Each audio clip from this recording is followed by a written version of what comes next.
नमस्कार जय जगन्नाथ सांग मैंने स्वागत जनाऊँ आपन को आउ एक नुआ भिडियो भिडियो आम जाना आज किसी बछा बछा 5टी अनुचिंता।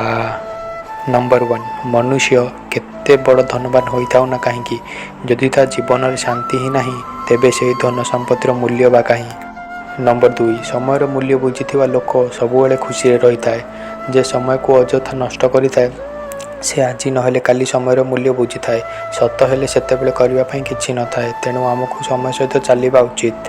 नंबर 3 खाली हाथ में आसी और खाली हाथ में चली जावा जहाँ कि आज तुमर गत काली अन्यर थिला आसंता काली आउ कहार हेबो तुम एसबू निजर भावी दुखी होउछ वास्तव में यह तुमर दुखर कारण। नंबर 4 श्रीकृष्ण कहते क्रोध खराब होता है किंतु दरकार समय क्रोधित होगा जरूरी होता है नहले भूल करुवा लोक केबे भी ता भूल को सुधारी पारिबो नाही। नंबर 5 आसंता काली को किए बा देखि थाए आसुथिबा मुहूर्त रे कौन बा घटिबो किए बा जानी थाए सेतिपाई मनुष्य हसुथिबा एही वर्तमान को ही जीवन कहा जाए।